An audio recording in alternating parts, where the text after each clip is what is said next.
Some of AI's challenges and rewards in the smart technology era.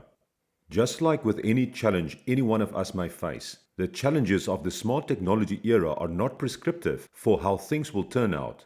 They are important elements to note, to work to avoid, and to fully understand so that we may be prepared. Similarly, the rewards and potential benefits are not prescriptive either. Neither are theoretical dreams that cannot be actualized. When we look at the rewards that AI possesses, we are careful to not be too idealistic and remain realistic. We look at the rewards that are achievable and can be practically worked towards. We will also outline the practical frameworks to move to this rewarding state in later chapters. First, let us have an initial brief look at the potential challenges and rewards as contrasting states before exploring this in more detail in Chapter 8. The current transformation could lead to greater inequality and greater socio-economic exclusion.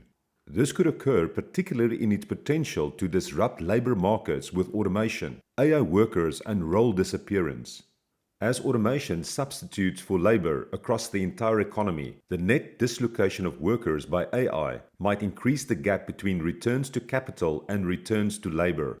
On the flip side, it is also possible that the dislocation of workers by AI will in total result in an effective increase in satisfying and safe jobs. In this, the social, economic, and information gaps may also increase due to a mere issue of access. Access to information and access to technology. The latter often means access to the former. Like the revolutions that preceded it, the smart technology era has the potential to elevate global income levels and improve the quality of life for populations around the planet.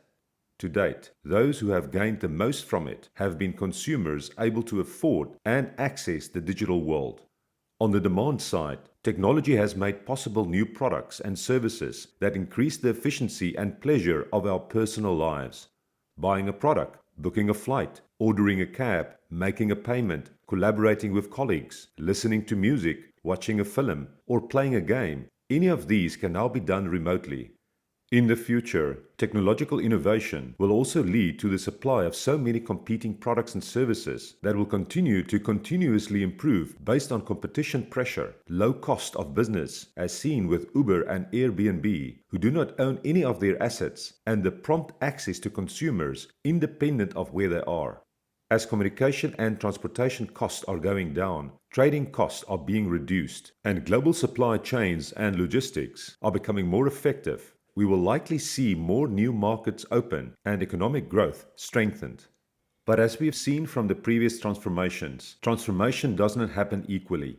The already included members of society are usually the ones to reap the rewards of transformation.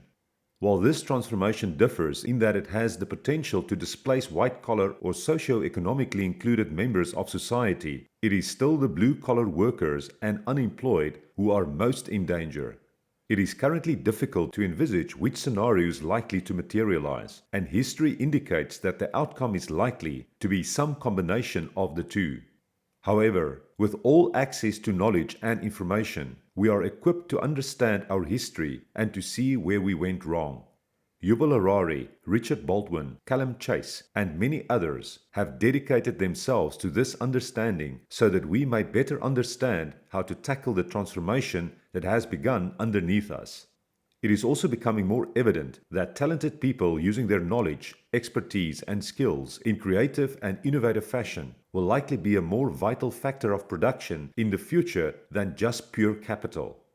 This could bring about an increasingly partitioned job market split into high-skill, high-pay and low-skill, low-pay segments, which brings about economic and social upheaval in the form of uncertain employment opportunities and an increase in social tension and discontentment. Others say that the entire economic system will and should be reimagined. In his book, The Economic Singularity, Callum Chase discusses a forthcoming system that looks much different to our current one, where AI is changing and will continue to change the world so fast that the social, political, and economic rules that shape our societies will no longer apply. They simply will not work in our future. Radical Markets by Eric Posner and Glenn Weil discuss one potential future, which I elaborate more on in Chapter 10, along with other ideas, while many others debate and write about what we will have to change in order to adapt and ensure the flourishing of Earth and humanity. Without intentional steps towards how we are creating and using smart technologies and how we can destruct economies and society to fit into our new world, we are in danger of repeating the upheaval and deepened inequality left to us in our previous transformation. Whilst being a key economic concern, inequality represents one of the most intense social concerns of the smart technology era. The largest beneficiaries of innovation tend to be the providers of physical and intellectual capital, the innovators, shareholders, and investors, which explains the growing gap in wealth between those dependent on capital versus labor.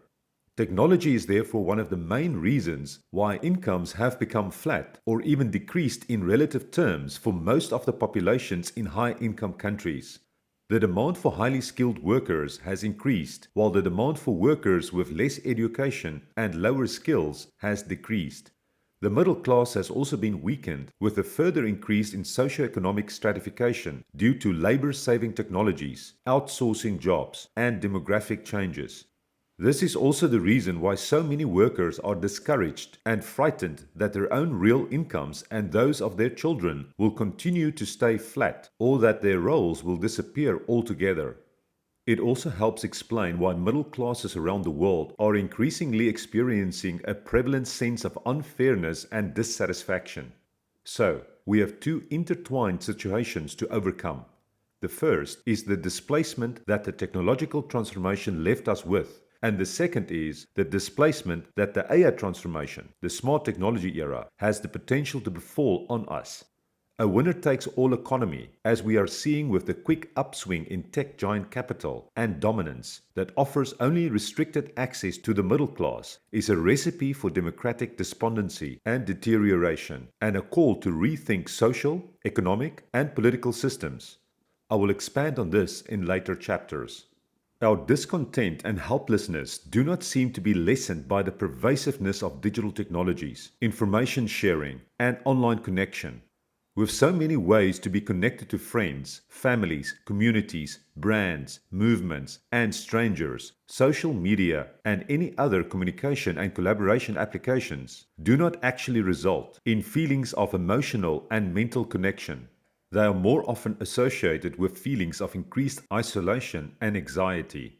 More than 30% of the global population now uses social media platforms to connect, learn, and share information.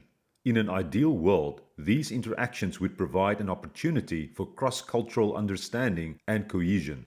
Beyond their impacts on our emotional and mental states, we should also be aware that social media can also create and propagate unrealistic expectations as to what constitutes success for an individual or a group, as well as offer opportunities for extreme ideas and ideologies to spread. However, being aware of the above and understanding our reality and the potential consequences it brings, we have the potential to ensure that we are taking every measure possible to avoid actualizing the things we fear. Firstly, it is possible that the dislocation of workers and certain roles will result in an increase of secure and fulfilling jobs. We will also see new kinds of work and roles arise for both skilled and unskilled workers. Access to a smartphone allows anyone from anywhere to get paid for labeling the data that the AI needs and interacting with applications to aid the machines in their learning. Furthermore, where robots may take on our historically dangerous kinds of factory or mining work, humans can support these robots from the sidelines and behind desks. This is not even to mention the historically expensive specialist services and healthcare treatments that through AI, automation, and globalization will become more competitive and not reliant on physical structures not tied into high running costs and thus more affordable. The most certain way to ensure a future we would want to be part of is to create it. It is to take the steps and make the plans that use the tools of the smart technology era to include, protect, and uplift all of society. If we fear a future where AI replaces us, let us create one instead where it supports us. It is in our hands to insist that humans can and will work with technology, be supported and uplifted by technology, and where our humanity always reigns. The first step towards that future is to ensure that every human being on this planet has access to smartphones and the internet. This is more important than buildings and structures that we have focused our attention on in the past. A smartphone or similar device with a human-machine interface gives people access to jobs, education, knowledge, and social and cultural understanding. More than that, it gives people access to commerce. With AI, IoT, and drone technology, it gives people access to healthcare, medication, psychiatric help, professional advice, and services, and the list goes on, as we will explore further in the upcoming chapters. The aim is to make sense of AI and its impact on our world, no matter where we are in our journey with technology and smart technology, and to assist in improving the entire state of the world.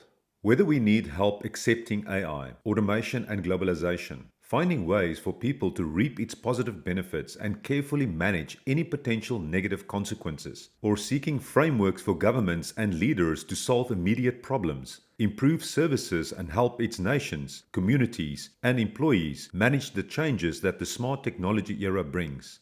We know, based on past revolutions, that without protecting and advancing people while simultaneously devoting ourselves to progress and transformation, we could be left with social disarray, economic devastation, political turmoil, and general unrest. It is time we learn from history. It is time we take responsibility. Not just leaders, but every single one of us. We are scared, and we are right to be scared. But instead of rejecting what we fear, it is coming whether or not we accept it. Let us find ways to embrace it together and use the very tools that we fear to intentionally create a future worth having. Not just for some, for everyone. Each response and following strategy to the current transformation, with artificial intelligence at its core, relies on the responses around us. Public sectors, academia, private sectors, and not just within our immediate surroundings either. We live in a world of blurred lines. The decisions and inventions of a business in one country easily affect other countries and cross-border politics. This kind of globalization relies on all of us to work as a team. Our individual strategies for adopting and using the tools of AI may differ based on our current states, but as interconnected and globalized beings, our overarching strategy should be to ensure that we learn from our past responses to transformations and to use the tools of this transformation to have a positive impact on the world at large. With so much innovation made possible through the previous and current transformations, we seem to be constantly working towards what we call progress. And many of these innovations have made us believe that we are making progress at electric speeds. But with AI, 3D printing, self-driving cars, and all the things these have the potential to change for us, we are not actually making much progress. Or we are making progress for elite parts of society, while the rest of the world is relatively pushed further behind. This is not a criticism, rather a call to see things differently and realize the importance of working together and considering the impact and potential for the things we are developing. Real progress will be when we use the tools of the smart technology era to include and empower all citizens with the knowledge, access, and new ways that our transformation has given us. It is up to every one of us to ensure that the tools of the smart technology era are used for good and that our world and all its inhabitants are taken care of. We need to think about smart technology such as AI in the context of it being part of and perhaps at the center of a revolution. It is easy to get glazed over when we hear the words Fourth Industrial Revolution because of the severe lack of actual meaning. We do not know if it is meant to be scary or exciting. But we do know that it means big change. Some of the changes we are seeing already. Others are imminent and others are imagined. But with the velocity and scope of change, it is not long before the imagined is imminent and the imminent is now. We tend to rely on these changes happening outside of us and may feel a lack of control in how things turn out. But this could not be further from the truth. What we all need to know now is how to be a true part of it, how to assess its risks, make informed decisions, avoid disaster, and how to use it to include and transform the lives of all people. The reason we must see it in the context of its predecessors is because there were some negative and positive effects to the disruptions left by industrial revolutions 1, 2, 3, and 4. We need to learn from these. We need to put on our intentional algorithm hats and see where we went wrong so that we can do better. Yes, we have so much information today that this revolution will happen more quickly and be far less predictable than its predecessors. But as humans, we have not changed all that much. We are stepping into an unknown future, and we must see through all our biases and learn from our collective past if we are going to make the future better.